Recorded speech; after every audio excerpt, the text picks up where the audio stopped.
Hello everyone, welcome you all on your own learning platform, that is Let's Learn from the Heart.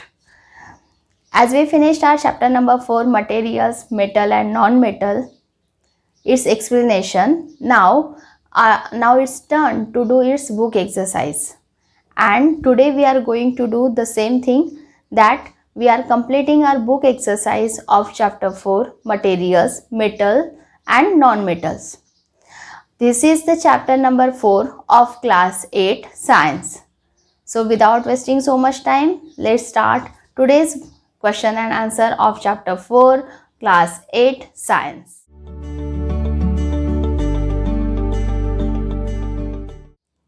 As I instruct before also, that questions you have to see in your book, okay, answers you will get here, okay. So copy में जब लिखोगे तब कैसे लिखोगे, questions and answers दोनों लिखना है. Don't write only answers, question और आंसर दोनों लिखना है. Questions you have to write from the book and answers are here, okay. So first question exercise का, which of the following can be beaten into thin sheets, मतलब कौन सा, चार option दिए हुए हैं, zinc, phosphorus, sulphur and oxygen. इसमें से कौन सा ऑब्जेक्ट है जो बीट करने के बाद थिन शीट में कन्वर्ट हो जाएगा. कौन सा ऑब्जेक्ट होगा, जिंक. कौन सा होगा, जिंक. तो आंसर क्या है क्वेश्चन नंबर 1 का, ए, जिंक. क्यों होगा, क्योंकि जिंक ही अकेला क्या है, मेटल है, और मेटल की प्रॉपर्टी होती है मैलिएबिलिटी, जो कि क्या करने से होता है, मतलब बिटन करने से, मतलब कोई भी मेटल पर हम अगर बीट करें तो वो थीन शीट में कन्वर्ट हो जाता है, दैट इज मैलिएबिलिटी, और वो प्रॉपर्टी मेटल में होती है. और ये जो चार ऑप्शंस दिए हैं, इन चार ऑप्शन में से सिर्फ जिंक की है जो मेटल है, बाकी तीनों क्या है, नॉन मेटल है. नॉन मेटल में मैलिएबिलिटी की प्रॉपर्टी नहीं होती है. क्वेश्चन नंबर 2 क्या है, which of the following statement is correct. अब चार ऑप्शंस दिए हैं, इसमें से कौन सा ऑप्शन करेक्ट है ये आपको बताना है. ए नंबर दिया है, ऑल मेटल्स आर डक्टाइल, सारे मेटल्स डक्टाइल होते हैं. डक्टाइल मतलब सबसे पहले क्या होता है कि मेटल को हम थीन वायर में कन्वर्ट कर सके, मतलब मेटल से थीन वायर हम बना सके, उस प्रॉपर्टी को बोलते हैं ductile. So all metals are ductile, सारे मेटल्स डक्टाइल होते हैं क्या, नहीं. मर्क्यूरी भी मेटल है, लेकिन रूम टेम्परेचर पे वो लिक्विड स्टेट में पाया जाता है. So this sentence is not applicable for this, means this is not correct statement actually. Second, all non metals are ductile, ये तो बिल्कुल भी नहीं होगा, बिकॉज नॉन मेटल्स में डक्टाइल वाला और डक्टिलिटी वाली प्रॉपर्टी होती नहीं है. Third number, generally metals are ductile, yes, generally metals are ductile हम बोल सकते हैं, क्योंकि मर्क्यूरी उसमें एक्सेप्शंस है. लास्ट वाला भी देख लेते हैं, some non metals are ductile, no, non metals ductile होते ही नहीं है. So our answer will be answer number C, generally metals are ductile, right. Now question number 3, question number 3 is what, fill in the blanks. So पहला है, देखो, phosphorus is very blank space non metal. Phosphorus क्या है, बहुत ज़्यादा reactive non metal है. सो लिखा है, देखो, रिएक्टिव, ए का आंसर क्या है, reactive. B number, metals are blank space conductor of heat and blank space. Okay, एक ब्लैंक स्पेस छूट गई है, तो एक काम करते हैं, इसमें मैं लिख देती हूँ आप लोगों को.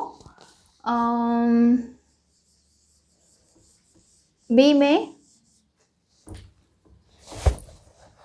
पहले वाले ब्लैंक स्पेस में आएगा बेटा गुड, क्या आएगा, गुड. और दूसरे वाले ब्लैंक स्पेस में आएगा metals are good conductors of heat and electricity. Okay, so answer number B क्या हो जाएगा, metals are good conductor of heat and electricity, right. Good word छूट गया था. नाउ सी नंबर क्या है, iron is blank space reactive than copper. Iron copper से क्या है, मोर रिएक्टिव है.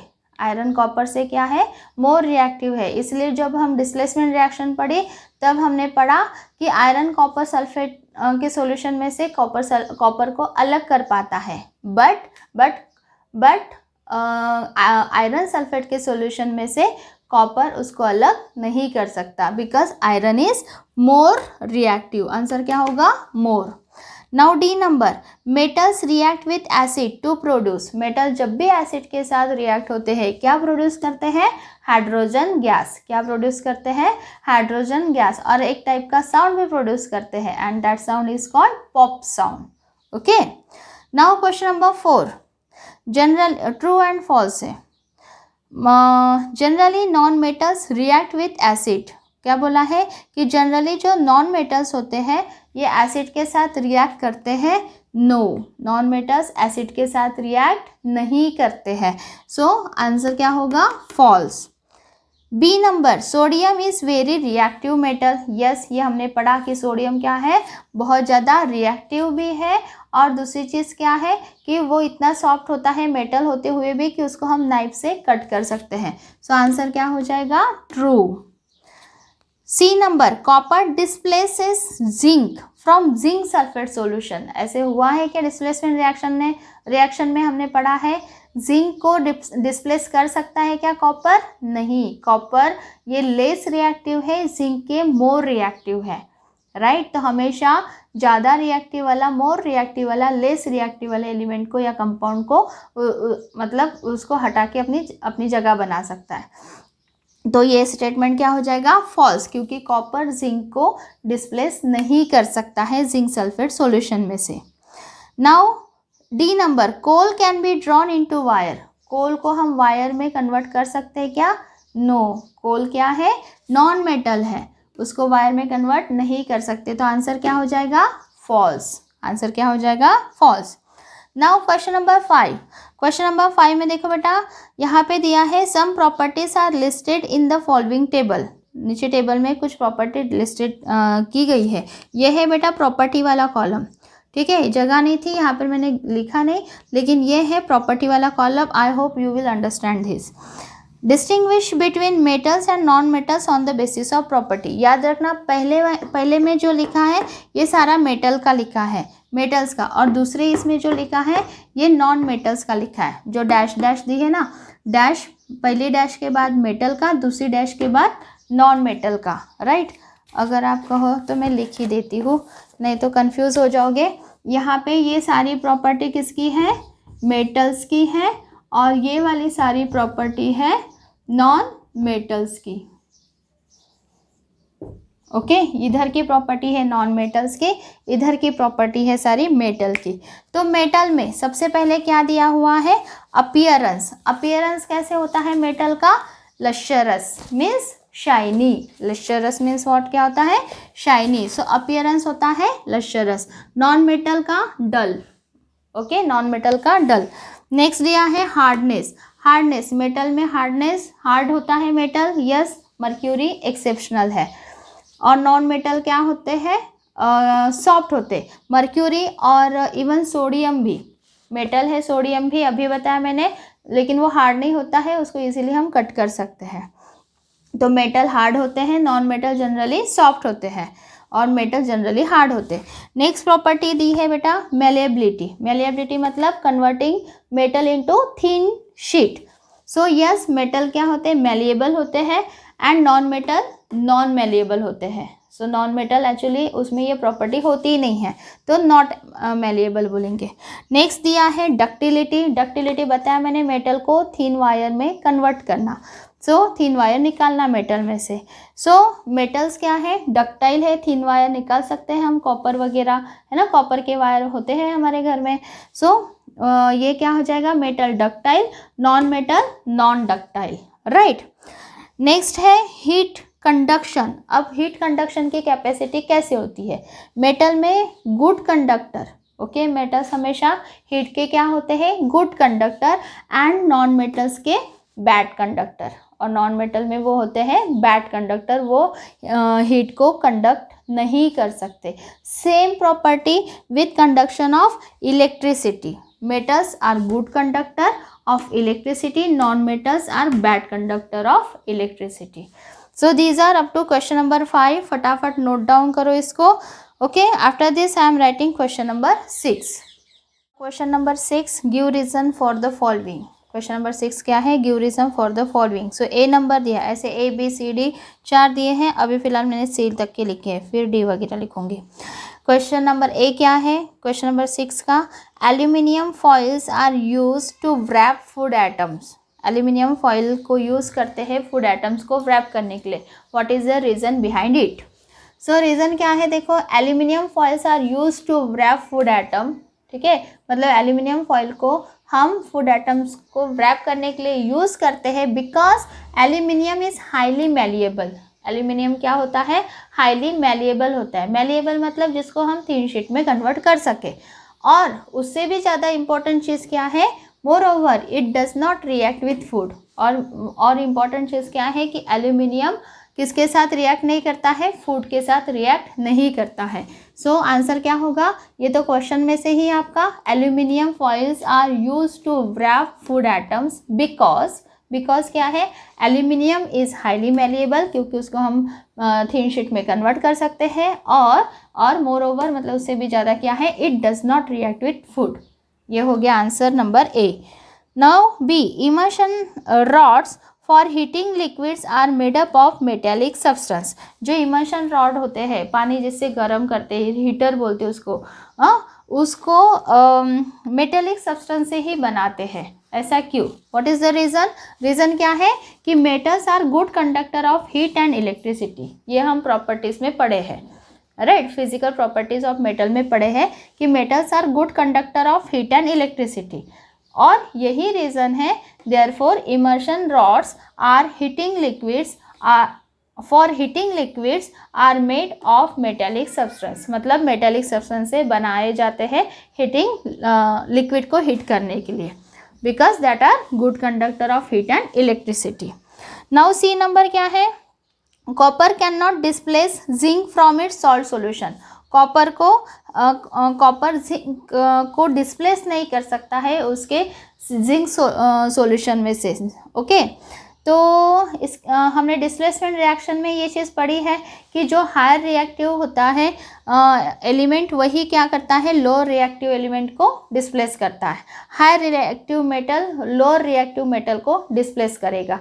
तो जिंक क्या है, हायर रिएक्टिव है, कॉपर लो रिएक्टिव है, तो ऑफ कोर्स कॉपर जिंक को डिस्प्लेस नहीं कर सकता।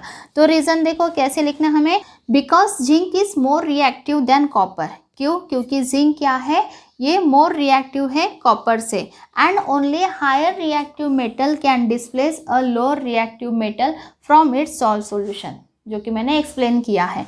क्या है क्वेश्चन, दोबारा पढ़ लो, copper can not displace zinc from its salt solution. मतलब कॉपर जिंक को उसके सॉल्ट सॉल्यूशन में से डिस्प्लेस नहीं कर सकता है। Why, because copper can not displace zinc, copper zinc को डिस्प्लेस नहीं कर सकता फ्रॉम जिंक सल्फेट सॉल्यूशन और इट्स सॉल्ट सल्फेट सॉल्यूशन, बात एक ही है।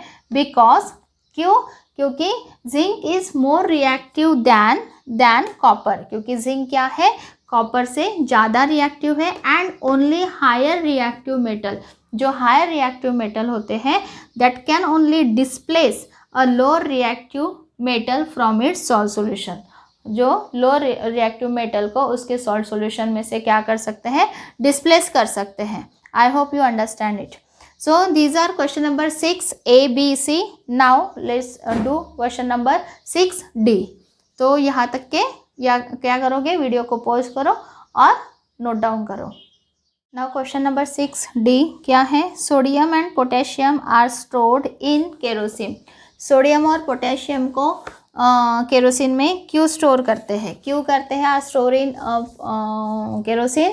सो रीज़न क्या है, sodium and potassium are highly reactive metal. Sodium और पोटेशियम क्या है, हाईली रिएक्टिव मेटल्स है, and they can catch fire even when they come in contact with air. और वो इतने ज़्यादा हाईली रिएक्टिव है कि जब भी वो एयर के कांटेक्ट में आएंगे, इवन एयर के कांटेक्ट में आते ही वो क्या कर लेते हैं, फायर कैच कर लेते हैं, मतलब आग पकड़ लेते हैं। So they have to be kept in kerosene, इसलिए उनको केरोसिन में रखा जाता है ताकि वो एयर के कांटेक्ट में ना आए। वाटर में भी नहीं रख सकते क्योंकि वाटर में भी सम अमाउंट ऑफ ऑक्सीजन होता है, ओके। सो और एयर में तो बिल्कुल भी नहीं रखेंगे, इसीलिए उनको कहाँ रखा जाता है, केरोसिन में रखा जाता है। सो आंसर देखो, दोबारा से पढ़ रही हूँ मैं। Sodium and potassium are highly reactive metals. Sodium और पोटेशियम ये हाईली रिएक्टिव मेटल है। They can catch fire even when they come in contact with air. वो इवन क्या कर लेते हैं, फायर कैच कर लेते हैं जैसे ही वो एयर के कॉन्टैक्ट में आते हैं। So they have to kept in kerosene, they have to kept in kerosene. So यहाँ पर ये क्वेश्चन नंबर 6 के ABCD चारों खत्म हो गए। फिर से रिमाइंड कर रही हूँ मैं, क्वेश्चंस बुक में से लिखना है, बुक में से देखना है और लिखना भी है कॉपी में, और आंसर बोर्ड में से लिखना है, ठीक। Now question number 7, what is question number 7? Can you store lemon pickle in an aluminium utensil? Explain, क्या हम एल्यूमिनियम यूटेंसिल में लेमन पिकल रख सकते हैं? सो आंसर है no, we can't keep. Why? Reason explain करना है हमें। We can not store lemon pickle in aluminium utensil as metals react acid to liberate hydrogen gas. क्योंकि एसिड के साथ जब भी लेमन पिकल, ये एसिडिक नेचर काउंट होगा, ठीक है।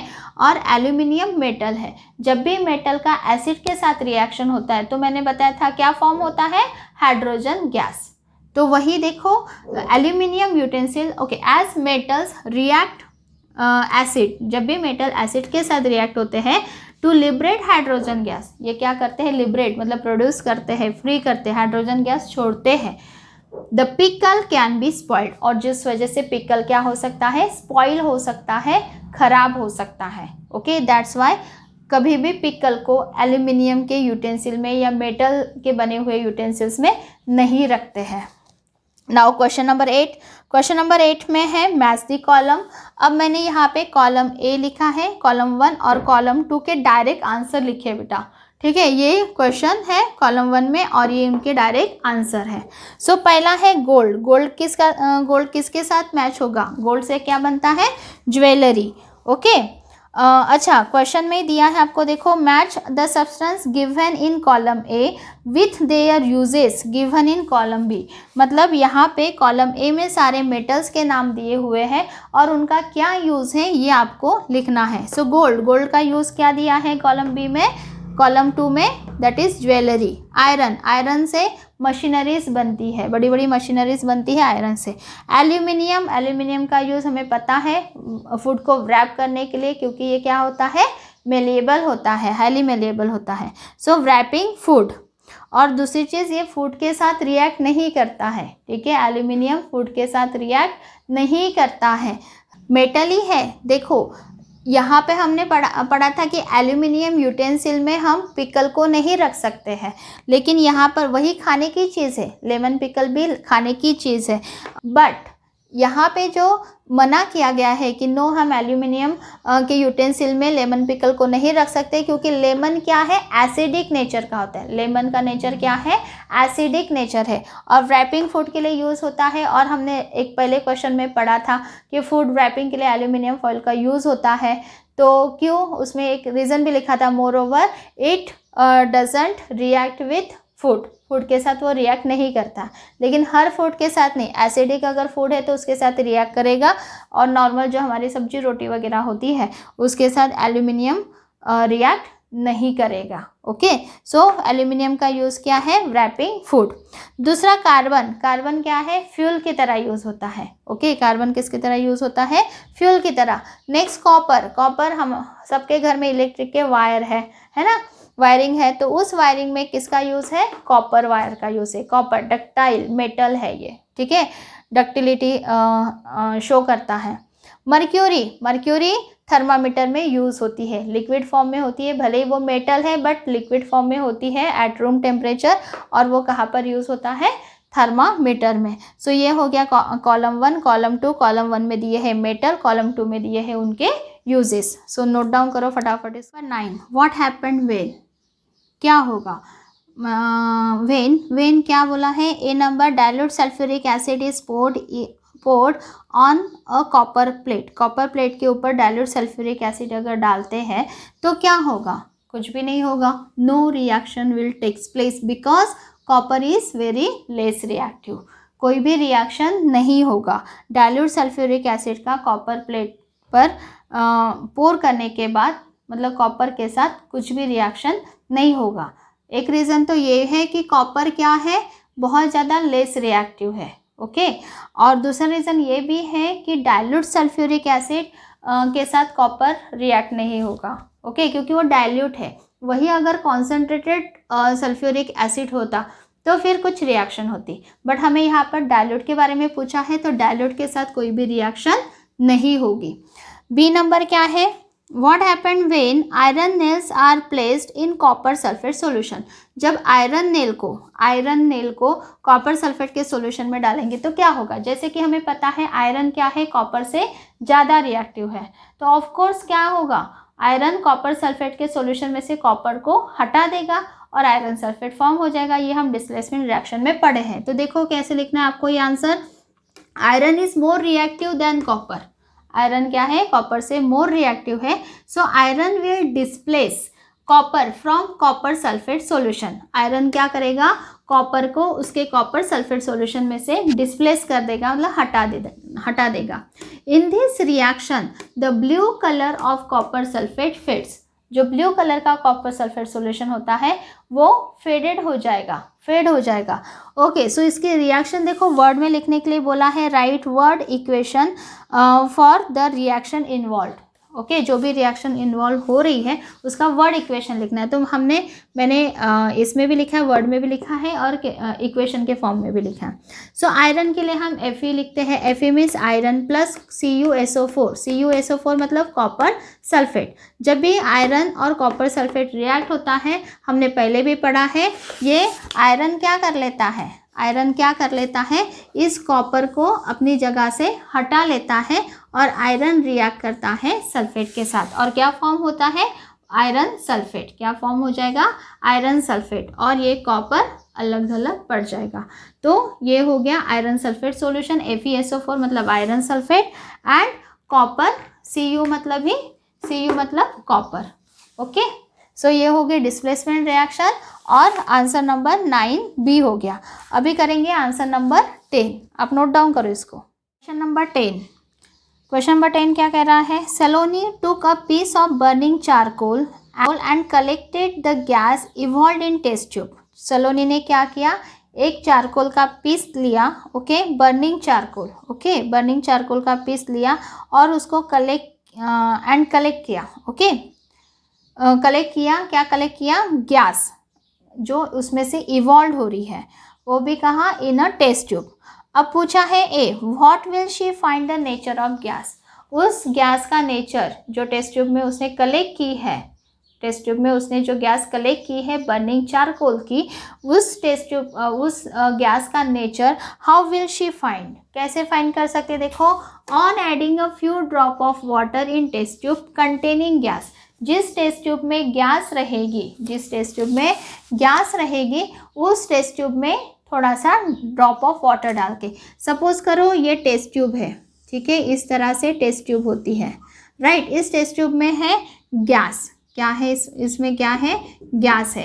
अब इस गैस का उसको क्या करना है, नेचर फाइंड करना है कि कौन से नेचर की है। तो वो क्या करेगी, कुछ ड्रॉप्स ऑफ वाटर इसमें ऐड कर लेगी। अब जैसे ही ड्रॉप ऑफ वाटर इसमें ऐड हो जाएंगे तो क्या हो जाएगा, ये जो गैस है वाटर के साथ मिक्स हो जाएगी यहाँ पे, ओके। मिक्स होके फिर क्या होगा, then test the solution with blue litmus paper and red litmus paper. फिर एसिडिक है या बेसिक है ये हम कैसे फाइंड करते हैं, लिटमस पेपर की हेल्प से। ये मैंने बताया, अगर रेड लिटमस पेपर ब्लू हो गया तो basic, blue litmus paper red हो गया तो एसिडिक। तो फिर ये जो गैस है ये वाटर में यहाँ पे क्या हो जाएगी, डिज़ोल्व हो जाएगी और फिर उस सॉल्यूशन का यहाँ पे एक सॉल्यूशन बन जाएगा। क्या बन जाएगा, एक क्या बन जाएगा, सॉल्यूशन बन जाएगा, ओके। इस सॉल्यूशन का वो क्या करेगी, टेस्ट करेगी, किसके साथ टेस्ट करेगी, blue litmus paper and red litmus paper के साथ, ओके। सो ब्लू लिटमस पेपर क्या हो जाएगा, रेड कलर में टर्न हो जाएगा। तो मतलब ही क्या हो जाएगा, अगर ब्लू लिटमस पेपर रेड में टर्न हो रहा है इसका मतलब ही क्या है, that nature of that gas is what, acidic. उसका नेचर क्या रहेगा, एसिडिक। ओके, सो ये हो गया answer number 10A। Now answer number B, 10 का B नंबर। ओके, ये यहाँ पे आपका 10A खत्म हो गया, राइट। तो अच्छा, ये समझ में आ जाएगा ना, ये यहाँ पे, और ये वर्ड है बेटा acidic, acidic. Okay, acidic, acidic है वो वर्ड, राइट। तो एसिडिक कैसे पता चलेगा? जिस टेस्ट ट्यूब में गैस कलेक्ट हुई है उसी टेस्ट ट्यूब में थोड़ा सा वाटर ऐड हो जाएगा। वाटर जैसे ही ऐड करेंगे क्या हो जाएगा? वो गैस वाटर के साथ मिक्स हो जाएगी और उस सॉल्यूशन का क्या करेंगे? ब्लू लिटमस पेपर या फिर रेड लिटमस पेपर से टेस्ट करके देखेंगे। ब्लू लिटमस पेपर अगर रेड में टर्न हो गया, इसका मतलब उसका नेचर क्या है? एसिडिक। तो आंसर कैसे लिखोगे? On adding a few drops of water in test tube containing gas, मतलब टेस्ट ट्यूब जो कंटेन कर रही है गैस, उस गैस में उस टेस्ट ट्यूब में थोड़ा सा वाटर डालेंगे। Gas is dissolve in water, gas water में डिजोल्व हो जाएगी। And test the solution with blue litmus paper and red litmus paper, दोनों लिटमस पेपर से चेक करना है। वहाँ आपको पता चलेगा दैट ब्लू लिटमस पेपर किस में टर्न हो रहा है? Into red. Blue litmus paper, ये ब्लू है, ब्लू लिटमस पेपर रेड में टर्न हो रहा है। इसका मतलब क्या है? That the nature of that gas is acidic. Now question क्या बोला है? B number, write down the equation of all reactions taking place in this process. इस प्रोसेस में जो भी रिएक्शंस हो रही है उसको हमें इसमें लिखना है, वर्ड इक्वेशन में लिखना है। तो चारकोल जब भी रिएक्ट करेगा ऑक्सीजन के साथ, क्या फॉर्म होगा? Carbon dioxide gas. क्या फॉर्म होगा? Carbon dioxide gas. Okay, so reaction कैसे लिखेंगे? सी मतलब ही charcoal plus O means oxygen, और दोनों जब कंबाइन होंगे तो क्या फॉर्म हो जाएगा?